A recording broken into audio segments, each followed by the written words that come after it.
کلام کم کھانا، قلت منام کم سونا، قلت کلام کم بات چیت کرنا، قلت خط مع الانام لوگوں کے ساتھ اختلاف میل جول کم رکھنا۔ ان میں بھی اول کا مقصود تقلیل ہی ہے، یعنی کم کرنا، وہ بھی بشرط ضرورت اور بقدر ضرورت، ورنہ بہت کم کھانا بھی زہد نہیں، نہ یہ مقصود ہے، کیونکہ ہمارے کم کھانے سے نعوذ باللہ کو اللہ تعالیٰ کے خزانے میں توفیر یعنی کہ زیادتی تھوڑا ہی ہو جائے گی۔ ہاں اتنا بھی نہ کھائے کہ پیٹ میں درد ہو جائے۔ ہمارے حاجی امداد اللہ صاحب کا مزاج یہ تھا، یعنی ان کا مزاج، ان کا رجحان یہ تھا کہ نفس کو خوب آرام سے رکھے لیکن اس سے کام بھی خوب لے۔ میرا تو خیال ہے کہ مزدور مشکل کند کار پیش، جس دن معلوم ہوتا ہے کہ کوئی اچھی چیز پکی ہے، اس دن کام کرتے وقت یہ خوشی رہتی ہے کہ فارغ ہو کر اچھی چیز کھانے کو ملے گی۔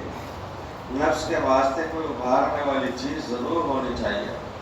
حضرت حاجی صاحب نے ایک روز فرمایا کہ میاں اشرف علی، پانی ہمیشہ ٹھنڈا پینا چاہیے کہ ہر بنے منہ سے، یعنی ہر روئیں سے الحمدللہ نکلے، ورنہ گرم پانی پی کر زبان تو الحمدللہ کہے گی، دل شریک نہ ہوگا۔ تقلیل سے بھی مراد یعنی یہ جو ہے کہ کم کھانا پینا سونا، تقلیل سے بھی مراد حضرت کے ہاں شیخ کامل کی تعلیم کے موافق ان چار چیزوں میں محض توسط و اعتدال ہے، یعنی درمیانی چیز اختیار کی جائے کہ نہ اس قدر کثرت کرے زیادتی جس سے غفلت و قساوت و کاہلی پیدا ہو، سستی اور سخت دلی، نہ اس قدر قلت جس سے صحت و قوت ضائع ہو جائے۔ بڑی دولت اس طریق میں قلب کی جمعیت و یکسوئی ہے۔ اصل بات یہ ہے کہ دل یکسو رہے، خیالات منتشر بکھرے ہوئے نہ ہوں، اطمینان کے ساتھ دھیان جما سکے۔ اس لیے قلب کو تشویش و پریشانی سے بچانا بہت ضروری ہے۔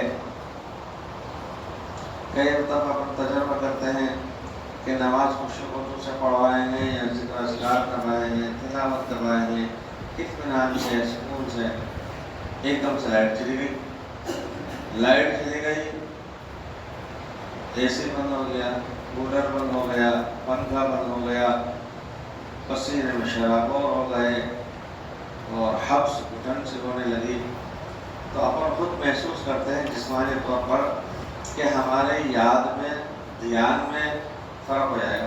نماز پڑھتے پڑھتے ہی آنکھیں تھوڑی سی اونچی کرنے لگیں گے، سینے آ رہے ہیں، یا تلاوت ذکر کر رہے ہیں تو کوئی بٹن ہی کھول لیا، ہمارا یہ تھوڑا سا یور کر، اس کا مطلب یہ ہوا کہ انسان کا جسم اور بدن اس کو راحت اس قدر دی جائے جس سے کہ یاد الہی میں عبادات میں دل جمعی ہو، یکسوئی ہو، اطمینان ہو، وہ تو اچھا ہے، اور اس قدر دوریاں برتنا کہ جس سے کہ بدن کو نقصان ہونے لگے وہ غلط ہے۔ مثلا یہ تو صحیح ہے اے سی کے اندر بیٹھے ہیں تو بہت سے حضرات تجربے کار جب ان کو باہر دھوپ میں نکلنا ہوتا ہے، دھوپ کے پیڑوں سے جانا ہوتا ہے، تو وہ نکلنے سے 10-15 منٹ پہلے بند کر دیتے ہیں اے سی تاکہ ٹھنڈک کا اثر کچھ کم ہو جائے، باہر نکلنے کے قابل ہو جائے، ورنہ انتہائی تیز ٹھنڈ میں سے جب انسان باہر دھوپ میں نکلے گا تو بدن خود متحمل نہیں ہوگا، چھینکیں آنے لگیں گی۔ نہ اس قدر کثرت کرے جس سے غفلت و قساوت و کاہلی پیدا ہو، نہ اس قدر قلت جس سے صحت و قوت ضائع ہو جائے۔ بڑی دولت اس طریق میں قلب کی جمعیت و یکسوئی ہے، اس لیے قلب کو تشویش و پریشانی سے بچانا بہت ضروری ہے۔ توکل کی تعلیم حضرت حاجی رحمۃ اللہ علیہ دیا کرتے تھے، لیکن اس دور میں 500 روپیے ہمیشہ اپنے پاس رکھا کرتے تھے۔ حضرت حاجی رحمۃ اللہ علیہ 500 روپیے اس زمانے کے اندر بہت بڑی دولت تھی، مکان آیا کرتا تھا، 500 روپئے ہمیشہ اپنے پاس رکھا کرتے تھے تاکہ دل میں کسی طرح کا وسوسہ نہ رہے، ذہن پہ کوئی بوجھ نہ رہے۔ اس کی وجہ اکیلے تو تھے نہیں، خود تو تھے ہی تھے، ماشاءاللہ تو اہلیہ تھی ان کی۔ پھر جس مدرسے کے وہ ناظم معلم تھے اس میں بہت سارے طلبہ بھی پڑھتے تھے، اور مدرسے میں ایسا تھا کہ جس کی کوئی رسید نہیں تھی، کوئی سفیر نہیں تھا، آ گئے تو ٹھیک ہے ورنہ حضرت جی کے سر ہے۔ اور ظاہر ہے کہ مہمان حضرات بھی آتے آتے رہتے تھے، کبھی کوئی ضرورت پڑ سکتی ہے، کسی کو اچانک کوئی بات پیش آ گئی، اس کو ضرورت پڑ گئی، انہیں کے پاس آتا تھا۔ تو اب اگر 500 روپئے کی بڑی مقدار لگی ہے اور کسی کو اچانک 10-20 روپئے کی 5 روپئے کی ضرورت پڑ گئی تو اب ذہن پریشان نہیں ہوگا۔ اور اگر کچھ بھی نہیں ہوا، اور دونوں کو ایک بہت بڑا ہے جن مولانا عبدالرشید رحمۃ اللہ علیہ نے بتایا کہ ان کی اہلیہ درد ذہن میں مبتلا تھی، یعنی زچگی کا وہ بالکل قریب، اور ان کے پاس کچھ بھی نہیں، اب یہ پریشان کبھی اندر کبھی باہر۔ اس کا مطلب یہ ہے کہ اگر اس قدر پیسہ پاس موجود ہوتا کہ جس سے کہ وہ انتظامات کیا جا سکتا ہوتا تو دل جمی رہتی، یہ سوئی کو فرق نہیں پڑتا۔ تو اگر ہم وہ اس حضرت عامر رحمۃ اللہ علیہ کا اس زمانے میں، یعنی 1944 میں تو انتقال ہو گیا تھا، اس زمانے میں 500 روپئے ہر وقت اپنے پاس رکھنا وہ اس حیثیت سے دنیا داری نہیں رہا، بلکہ دین بن گیا کہ اس لیے رکھیں تاکہ ذہن سکون میں رہے، ذکر کرتے ہوئے ہوں تو اس وقت بھی دل اس طرف متوجہ نہیں ہو کہ چولہا کہاں سے جلے گا، یا کسی مہمان کو اچانک یا کسی طالب کو اچانک کوئی ضرورت پڑ گئی تو کیا ہوگا۔ مولانا اظہار الحسن رحمۃ اللہ علیہ اور مولانا عبداللہ بلیابی رحمۃ اللہ علیہ تو حضرت شیخ زکریا صاحب کے شاگردوں میں سے بھی ہیں اور خلفاء میں سے بھی ہیں، اور دونوں ہی شیخ الحدیث تھے، ایک دن دونوں پڑھاتے تھے، بڑے بزرگ دونوں عالم، دونوں کا مزاج بالکل الگ۔ مولانا عبداللہ بلیابی رحمۃ اللہ علیہ کو جب کوئی چیز منگانا ہوتی تو وہ پیسے روپئے جیب میں سے نکال کے اور چھانٹتے تھے، جو سب سے زیادہ نیا اچھا نوٹ ہوتا وہ نکال کے دیتے تھے۔ بظاہر کوئی وجہ سمجھ میں نہیں آتی، اس لیے کہ مالیت، کرنسی مالیت، نیا نوٹ ہو یا پرانا نوٹ ہو اتنی ہی ہوتی ہے، لیکن وہ نکال کے دیتے سب سے پہلے نیا نوٹ خرچ کرنے۔ مولانا اظہار الحسن رحمۃ اللہ علیہ ڈبہ رکھا کرتے تھے، وہ صندوق کے اندر تار لگا کے رکھ دیا کرتے تھے۔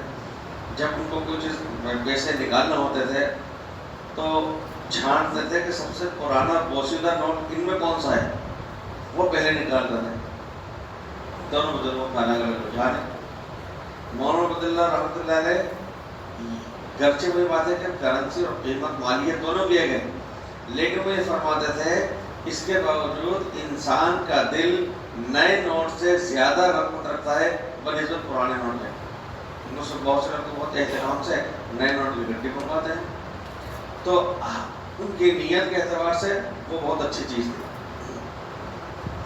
مولانا اظہار الحسن رحمۃ اللہ علیہ جو پرانے سے پرانا بوسیدہ سے بوسیدہ چھانٹ کر کے پہلے نکالتے تھے، اس کی وجہ کیا تھی؟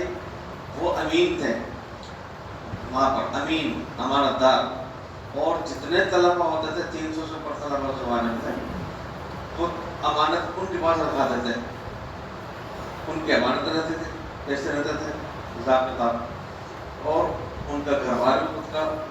اس کے علاوہ پورے مرکز کے اندر جس کسی کی جیب کٹ گئی، پیسہ ختم ہو گیا، وہ قرضہ لینے ادھار لینے انہیں کے پاس آتا تھا، اور وہ ایک بات ہی بتلاتے تھے کہ جو ایک دفعہ لے گیا آگے کہنے کی ضرورت ہی نہیں، اور وہ جو مطلب ابھی مجاہد اس سے آ رہا ہے اور ایمان بنا کر کے آ رہا ہے، لیکن اگر اس کے پیسے خرچ ختم ہو گئے، اس کا ایک صاحب پرانی دلی یعنی جامع مسجد کے علاقے میں گئے کسی کام سے، میں مولانا کے بعد بیٹھا ہوا تھا، اور آ کر کے انہوں نے کہنے شروع کیا، حضرت میں وہاں پرانی دلی میں گیا تھا اور وہاں پر ریل بہت ہو رہی تھی، مولانا صاحب السلام نے غصے میں ڈانٹا ایک دم سے، میں مولوی عمر کی تقریر نہیں سنتا، مولانا بانپوری صاحب کی تقریر ہوتی تھی مولانا، میں مولوی عمر کی تقریر نہیں سنتا، پیسے جتنے چاہیے صاحب بول دو۔ مجھے بھی عجیب سا لگا، میں نے کہا کہ بیچارہ ہے نیا آدمی ہے، جنابی کو ایک بات کر رہا ہے تو سننا چاہیے، ڈانٹ پہ رہا ہے اس کو، کا روزہ لگاتا جا رہا تھا. وہ سمجھ گئے. آخر اس نے کہہ دی مجھے کتنے روپے چاہیے, پھر جیب پر لی تھی کہ وہ تو ہمیں بھی معلوم ہے جب ہمارا تو وہ دے دیے, انہوں نے لے لیا کرتے تھے. اور وہ حساب بھی بتلایا کرتا تھا. بہت بڑی رقم تھی برسہ برس کی کہ جو لوگ قرضہ لے کر کے جاتے تھے اور وہ قرضہ دیا کرتے تھے اور حدیث بھی سنایا کرتے تھے. قرض کے دینے کے بعد جو مدت متعین ہو گئی, ہر دن اتنی رقم صدقہ کرنے کا ثواب ملتا رہتا ہے. تو یہ پوری رقم صدقہ کر دینے سے زیادہ ثواب و فضیلت ہو گئی اس کے اندر. تو جو شخص امانت دار ہے, روپیے لوگوں کے جمع کر کے رکھتا ہے, اس کے لیے وہ چیز بہتر زیادہ ہے کہ وہ پہلے پرانے نوٹ نکال کر دے رہا ہے. اصل چیز تو مقصود تک پہنچ جانا ہے, جس کے لیے ترک لذات میں نہیں, صرف تقلیل لذات کافی ہے. بہت سے لوگ یہ سمجھتے ہیں کہ تعلق معاملہ قائم کرنے کے لیے ہمیں ہر اچھی مزیدار چیز چھوڑ دینی پڑے گی. ایسا نہیں ہے. یہ فرما رہے تھے ترک لذات نہیں, تقلیل لذات, مقدار تھوڑی کم کر دیا ہے. سبحان اللہ, کیا خوب تحقیق ہے جو حکیم الامت ہی کا نصیبہ ہے. زہد کی حقیقت. ایک اہل علم نے سوال کیا کہ زہد کی بڑی فضیلت ہے. فرمایا زہد پرہیزگاری. فرمایا دنیا سے بے رغبتی. فرمایا کہ زہد ترک لذات کا نام نہیں.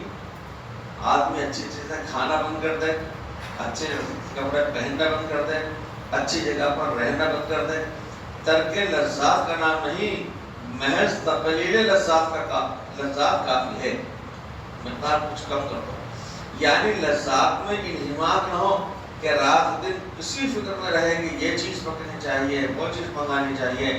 کہیں کے چاول اچھے ہیں تو وہاں سے چاول آ رہے ہیں, کہیں کی بالائی مشہور ہے تو کہہ رہے ہیں کہ بھائی وہاں سے بالائی لیتے آنا.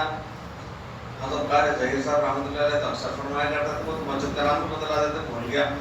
پھر جب فرق نہیں میں جب وہ پڑھتے تھے قاری ظہیر صاحب ارجا والے دہلی مسجد میں تھے, یہاں مولانا شاہ رحیم صاحب کو ساتھ ہی پڑھائی گئے فرنگی مل گئے. تو وہ نماز پڑھ کے نکل رہے تھے کہ انہوں نے دیکھا مسجد کے زینوں پر ایک فقیر بیٹھا ہوا ہے زردے کی پلیٹ لیے ہوئے, اور وہ اس کا سوال یہ تھا بھائی کوئی اس کے اندر بالائی ڈلوا دو اتنے آنے کی تو میں کھا لوں.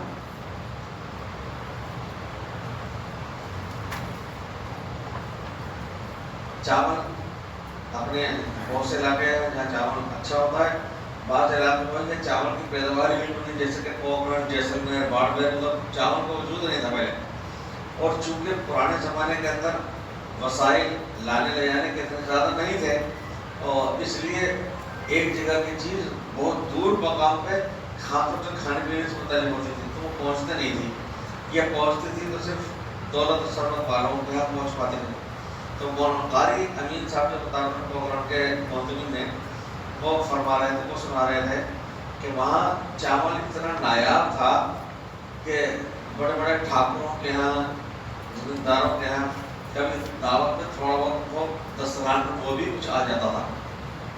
ایک صاحب گئے دعوت میں, انہوں نے اپنی شان دکھانے کے لیے ایک مجلس میں گئے محفل میں, تو اپنی شان دکھانے کے لیے مونچھے تو رکھتے تھے بڑے بڑے مونچھے رکھتے ہیں مونچھے بڑی, تو انہوں نے یہاں اپنے چاول لگا لیا ہے, رکھ رکھا تھا, کھایا نہیں تھا, بنا بھی نہیں تھا ان کے یہاں, انہوں نے رکھ رکھا تھا کہ چند لوگوں سے ملاقات ہوگی تو ایسے موقع میں چاول رکھ رکھا, وہ یہ سوچیں گے کہ چاول کھا رہے ہیں وہاں پر. تو یہ فرما رہے ہیں کہ ایسی چیز نہیں, اتنی لذت, اتنا انہماک اور مشغولی تو نہیں ہو کہ اسی میں لگا رہے. یہ البتہ زہد کے منافی ہے, ورنہ اگر بلا تکلف و بلا اہتمام خاص کہ لذات میسر آ جائیں تو یہ اللہ تعالیٰ کی نعمت ہیں, شکر کرنا چاہیے. مجھے اچھی طرح یاد ہے کھانا لے جانا ہوا کرتا تھا شروع میں, تو وہ ایک پلیٹ کے اندر 1-1.5 بوٹی ہوتی تھی, اور وہ بوٹی بیچ ہوتی تھی تو اس کو دیکھ کر کے شوربے سے کھایا نہیں آتا تھا. یہ نہیں ایسا ہوتا تھا کہ کاش یہ بوٹی کا ٹکڑے اس میں پڑا ہونا ہوتا تھا, اللہ جانا کسائی کیا پھر بھی دیتا تھا کیا. پھر اب آخری شہر میں وہاں کا یہ حال رہتا ہے پورے شہر میں دعوتوں کا کہ باقاعدہ مختلفین نے درخواست لکھ کر کے بھیجی تھی حضرت جی کو, حضرت جی کو کہ حضرت روزانہ مرغ کھاتے کھاتے پیٹ میں گرمی ہو گئی, بدلوا دیا جائے. یہ بھی دور ہوا. 4 مشہور مجاہدات.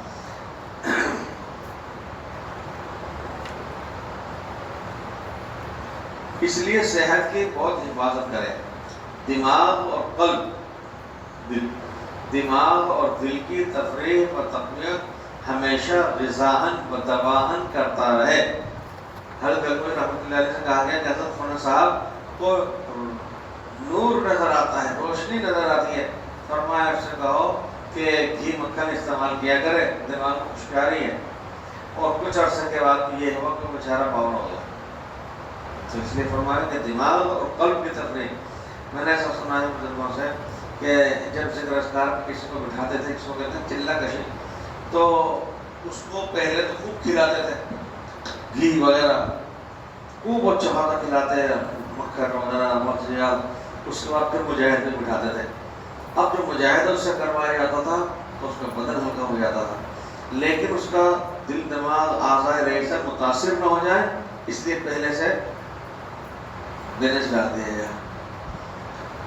غذا میں نہ اتنی کمی کرے کہ ذوق بے بس ہو جائے، نہ اس قدر افراد کے ہضم میں فطور ہو جائے.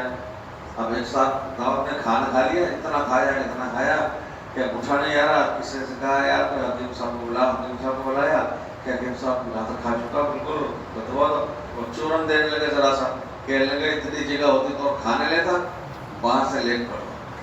تو اتنا بھی نہ کھائے. جب تک صادق اور رغبت نہ ہو کھانا نہ کھائے. ہمارا مولانا سعید صاحب فرماتے ہیں کہ مالدار کھانا کب کھائے؟ جب بھوک لگے. غریب کھانا کب کھائے؟ جب میسر ہو. اور ایک آدھ لقمے کی اشتہا باقی رہنے پر چھوڑ دے. اسی طرح سونے میں اعتدال رکھے، نہ بہت زیادہ سوئے کہ کسل اور سستی ہو، نہ بہت کمی کرے کہ یبوست خشکی ہو جائے. اور خلط مال انعام، لوگوں کے ساتھ زیادہ میل جول کرنا. اور خلط مال انعام میں جس طرح لوگوں سے زیادہ ملنا جلنا اور دوستی بڑھانا مضر ہے، اسی طرح خواہ مخواہ دشمنی خریدنا بھی برا ہے. لیکن بعض دفعہ دشمنی خود بخود ہوتی ہے. بلا وجہ بہت سے بیل بھی ہوتے ہیں نا، وہ دیکھ کر کے خواہ مخواہ سیٹ مارنے کے لیے چلتے ہیں. ہم اس میں کیا کرے گا؟ دوست تو اس پر ہجوم کر کے اس کے وقت کو مشوش کریں گے. دوست تو اس پر ہجوم کر کے یارانہ دوستہ نے اتنا زیادہ کر لیا کہ اس کے وقت کو مشوش کریں گے، اور دشمن ایذائیں پہنچا کر پریشانی میں ڈالیں گے. البتہ اگر کوئی تشویش بلا اس کے اکتساب و ارتکاب میں پیش آ جائے، یا اس نے کسی شرعی ضرورت سے کام کیا، اس میں تشویش پیش آ گئی، مثلا سود خور سے ہدیہ لینے سے انکار کیا، دشمن ہو گیا، تو یہ مضر نہیں، نہ اس میں مستحب ہو. حق تعالیٰ پر نظر و توکل رکھے، وہ مدد فرمائیں گے. اور اگر کچھ تکلیف بھی پہنچے تو حکمت الہیہ سمجھ کر راضی رہے، وہ اس کے لیے زیادہ موجب قرب ہے. اسی سلسلے میں ایک اعتدالی بات بھی یاد رکھنے کی ہے کہ مال کے حرص اور اس کے جمع کرنے کی فکر یا موجودہ ذخیرے کو اسراف کر کے اڑا ڈالنا، دونوں کا انجام تشویش قلب ہے. مال کے حرص، لالچ اور اس کے جمع کرنے کی فکر یا موجودہ ذخیرے کو اسراف کر کے اڑا ڈالنا. میں نے سنا ایک صاحب نے اپنی جائیداد فروخت کی، بگنا بیچ دیا مکان، بہت مہنگا اچھا خاص نہیں بننا، اور ان کے گھر میں چولہا جل نہیں پاتا تھا. حال یہ تھا کمائی کا جناب کا. مکان بیچ دیا. روزانہ سری بن رہی ہیں، مرغے دیسی بن رہے ہیں. ان سے کہا گیا کہ بھائی کوئی مکان خریدنا ہوتا ہے، تم نے تو اس لیے تو بیٹھا تھا کہ اس جب کوئی مکان خریدو گے تو ارے یار عیش کرنا تو زندگی میں تھوڑے دن تو. اور یہ ہوا کہ 2-2.5 سال کے اندر پھر وہی کیفیت ہو گئی کہ روزانہ چولہا جلانے کے لیے روزانہ لانا پڑتا تھا. تو یہ کہہ رہے کہ ذخیرے کو اسراف کر کے اڑا ڈالنا، دونوں کا انجام تشویش قلب ہے. حریص تو ہر وقت اسی دھن میں لگا رہے گا، اور مصرف اسراف فضول خرچی کرنے والا، اور مصرف ذخیرہ ختم ہونے کے بعد آخر پریشانی میں مبتلا ہوگا. ایک صاحب نے صدقے کی جب ترغیب دی گئی تو سونا تھا انڈے کے برابر کا، اور وہ لا کر کے پیش کر دیا تھا صدقے کے لیے. حضور نے اٹھا کر کے کھینچ اس کے مارا کہ اگر اس کے سر پہ لگ جاتا تو سر پڑ جاتا۔ تو اس کی وجہ یہی ہے کہ آدمی کے پاس جو ہوتا ہے آدمی لا کر کے دے دیتا ہے اور بعد میں خود دستے سوال تلاش کرتا ہے، ہاتھ دلانا شروع کر دیتا ہے۔ حضرت ہر ایک کا ایمان ابو بکر صدیق رضی اللہ عنہ جیسا نہیں ہے کہ گھر صاف کر کے لے آئے اور پھر بھی دل میں خیال تک نہیں پیدا ہو۔ غیر اختیاری مجاہدہ، مجاہدے کے بعد میں ایک بڑے فائدے کی بات یہ فرمائی گئی ہے کہ مجاہدہ صرف مخالفت نفس کا نام نہیں جو قصد و اختیار سے یا صوفیانہ مروج طریقوں سے کی جائے، بلکہ دنیا میں بلا ہمارے قصد و اختیار کے ہمارے خلاف دن رات جو واقعات پیش آتے رہتے ہیں اور ان سے ہم کو جو رنج اور غم اور اضطراب طبعاً لاحق ہوتا رہتا ہے، وہ سب سے بڑا مجاہدہ ہے۔ سالکان طریق نے حسن و غم کو اعلیٰ درجے کا مجاہدہ قرار دیا ہے۔ ایک حدیث کے اندر ہم نے پڑھا کہ ٹینشن ڈپریشن والوں کے لیے جنت میں ایک ایسا درجہ ہے کہ لن ینالھا الا اہل الہموم، بس وہ رنجیدہ کبھی خاطر لوگوں کے حصے میں آئے گا وہ درجہ۔ سالکان طریق نے حزن و غم کو اعلیٰ درجے کا مجاہدہ قرار دیا ہے کہ اس سے نفس کو پستی و شکستگی حاصل ہوتی ہے جو کہ آثار عبودیت سے ہے۔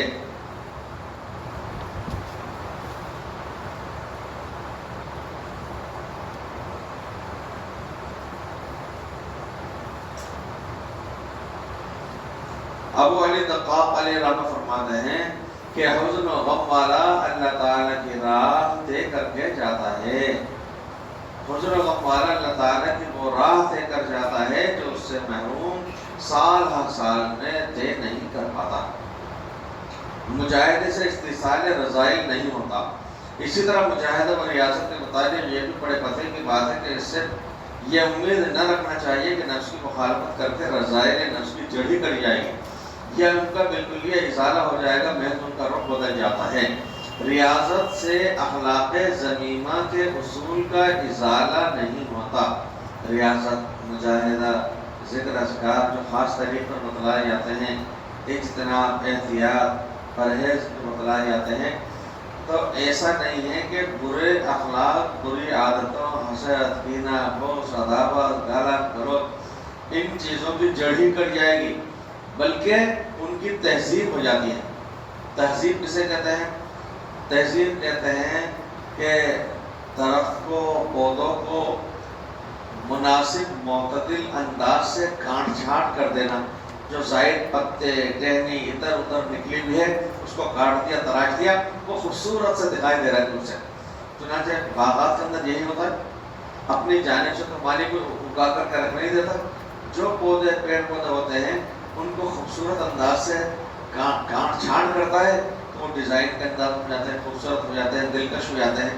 تو یہ اسی طریقے سے ریاضت سے بری عادتیں، ایسا تو نہیں ہے کہ جڑ ختم ہو گئی اس کی، لیکن یہ ہے کہ اس کی تہذیب ہو جاتی ہے، کاٹ چھانٹ ہو جاتی ہے، جس کا حاصل یہ ہے کہ ان اصول کے آثار کا امالہ ہو جاتا ہے، یعنی ان اخلاق کا مصرف بدل جاتا ہے۔ مثلا کسی میں بخل اور غضب موجود ہے تو ریاضت سے اس کی جڑ نہیں جاتی کہ سرے سے غضب اور بخل ہی نہ رہے، بلکہ تہذیب اس طرح ہو جاتی ہے کہ پہلے مواقع خیر میں بخل اور نیک لوگوں پر غصہ کرتا تھا، اب نامشروع جگہ بخل کرے گا۔ حضرت عمر فاروق رضی اللہ عنہ کا جلال، قہر، غضب مشہور تھا، ضرب البصر تھا۔ وہ غصہ غضب جو پہلے تھا، اسلام لانے کے بعد ان کی طبیعت کے اندر اتنی نرمی اور حلم پیدا ہو گیا کہ رات کو کسی بچے کو روتے ہوئے دیکھا، کسی مسافر عورت کو، بیچاری کو جنگل کے اندر چولہا جلاتے ہوئے دیکھا تو آنکھوں میں آنسو آ جائیں، دل رس جائے۔ نرمی تو ہوئی تھی لیکن وہ غصہ اور جلال اور قہر جو ان میں تھا وہ ختم نہیں ہوتا۔ فرق کیا ہوا کہ وہ بے اشداء علی الکفار، پہلے جو جس انداز کا تھا وہ وہاں سے ہٹ کے اس کا رخ بدل گیا۔ اسی لیے عقل مند لوگ کبھی کسی بڑے دریا کو بند نہیں کرتے، اس کا راستہ تھوڑا بدل دیتے ہیں اور دریا اپنا راستہ خود بھی بدل لیتا ہے۔ حضرت مفتی محمود حسن رحمۃ اللہ علیہ فرما رہے تھے کہ کسی قرآن کتاب کا حوالہ دیں، اس میں لکھا ہے کہ دیوبند جمنا کے کنارے آباد ہے، مفتی صاحب نے فرمایا کہ 22 میل ہے آج دہلی کا نام کے لیے جب کبھی بنا تھا پیچھے کا حصہ تو بالکل جمنا ندی اس سے بہتی بھی نہیں جاتی تھی، اس سے لگ کر کے بہتی تھی. آج کہیں سے قریب ہے کہیں سے بہت دور ہے، تو وہ رخ بدل جاتا ہے. اب حال یہ ہے کہ پہلے وہ غضب غیر کہاں کام آتا تھا، اب یہ ہے کہ جب ہجرت فرمانے لگے تو پہلے حرم پاک میں آ کر کے وبا کے دور شیر گبر کی طرح سے دھاڑ مار کر کے اور پھر گئے ہیں. کوئی بھائی کرن سامنے نہیں آیا، بلکہ تہذیب اس طرح ہو جاتی ہے کہ پہلے مواقع خیر میں بخل اور نیک لوگوں پر غصہ کرتا تھا، اپنا مشہور جگہ بخل کرے گا اور مقبوضان الہی اور اپنے نفس پر غصہ کرے گا. اس طرح جو بعد کے اسباب تھے وہ قرب کا سبب بن گئے، اور اس سے اس اختلاف کا بھی فیصلہ ہو گیا کہ ریاضت سے تبدیل اخلاق ہو سکتی ہے یا نہیں. معلوم ہو گیا کہ تبدیل اصول تو نہیں ہو سکتی، جیسا کہ حدیث میں ہے کہ اذا سمعتم برجل زال عن جبلته فلا تصدقوه، یعنی اگر تم سنو کسی آدمی کے بارے میں اس کی عادت بدل گئی ماننا مت. البتہ تبدیل آثار و مصارف ہو سکتی ہے، اس کا رخ بدل سکتا ہے، اس لیے مجاہدہ و ریاضت کا حکم ہے. نفس میلان و خواہش کے ازالے کی خواہش ایسی ہی ہے جیسے کوئی اکیلے حرام سے بچنے کے لیے یہ خواہش کرے کہ اس کو سرے سے بھوک ہی نہ لگا کرے. ارے بھائی حرام کھانا منع ہے، اس کا مطلب یہ نہیں ہے کہ انسان اپنی بھوک ختم کرنے کی کوشش کرے، کھائے حلال کھائے. ایک ضروری تنبیہ، ایک اور ضروری تنبیہ فرمائی گئی ہے کہ مجاہدہ و ریاضت کے اس کا یہ مطلب نہیں کہ اللہ تعالیٰ اس کے پابند ہے، بغیر اس کے کبھی کچھ عطا نہیں فرماتے، بلکہ یہ قید یا پابندی صرف بندے کے لیے ہے. بے شک ریاضت و مجاہدے کی بدولت روحانی حیات حاصل ہوتی ہے، اور اس کی قید بندے کے لیے ہے جس کو اس کی کوشش کرنا چاہیے، لیکن اللہ تعالیٰ اس کے مقید نہیں. وہ قادر ہیں، کبھی ایسا بھی کر دیتے ہیں کہ بدون مجاہدہ و ریاضت کے محض اپنے فضل سے دولت باطنی و حیات روحانی عطا فرما دیتے ہیں. وہ بے چوں اچموں ہیں، ان کے کاموں کی کیفیت و طریقہ کون متعین کر سکتا ہے کہ اسی طرح ہوتا ہے.